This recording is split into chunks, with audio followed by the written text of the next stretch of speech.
ஹாய்ங்க, எல்லாரும் எப்படி இருக்கீங்க? இந்த மாம்பழம் காஸ்கோலேருந்து வாங்கிட்டு வந்தது. வாங்கிட்டு வந்து ஒரு 4 நாள் ஆயிடுச்சு. இன்னும் நான் கட் பண்ணவே இல்ல.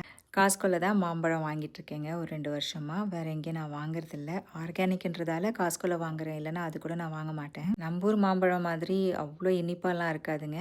லைட்டா தான் இருக்கும் இனிப்பு. டின்னருக்கு தோசை, சாம்பார், பருப்பு ஊற வைக்கிறதுக்கு ரெடி பண்ணேன். அதுக்குள்ள என்னோட ஃப்ரெண்டு கால் பண்ணிட்டாங்க. அவங்களுக்கு உளுத்தங்களி பண்ணி கொடுக்க சொல்லியிருந்தாங்க. சரின்னு சொல்லிட்டு நானும் பண்ண ஆரம்பிச்சிட்டேங்க. ஏன்னா 1 ஹவர் கழித்து வீட்டுக்கு வரேன்னாங்க. முதல்லலாம் பனம் வெல்லத்தில் தான் களி பண்ணி கொடுப்பேன் பசங்களுக்கு. இப்போ எனக்கு பனம் வெல்லம் கிடைக்கிறது இல்லைங்க. அதால் நார்மல் வெல்லம் தான் நான் யூஸ் பண்ணுறேன். நான் இது ரொம்ப வருஷமாக யூஸ் பண்ணிட்டு இருக்கிறதால நான் இந்த வெல்லத்தை எப்போதுமே வடிகட்ட மாட்டேன். டைரெக்டாக அப்படியே ஆட் பண்ணிவிடுவேன் நான். ஒரு 2 மாதத்துக்கு முன்னாடி என் ஃப்ரெண்டோட பொண்ணு வீட்டுக்கு வந்திருந்தாங்க. அன்றைக்கி எப்போதுமே என் பசங்களுக்கு களி பண்ணி கொடுக்குற மாதிரி களி பண்ணி அவங்களுக்கும் கொடுத்துருந்தேன். சாப்பிட்டுட்டு ரொம்ப நல்லாயிருக்கு.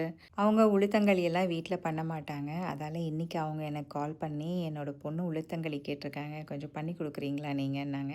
சரி நான் பண்ணி கொடுக்குறேன்னு சொல்லிட்டு பண்ணி எல்லாம் ரெடி பண்ணி எடுத்து வச்சுட்டேன். வெயிட் பண்ணிகிட்ருக்கேன் அவங்களுக்கு.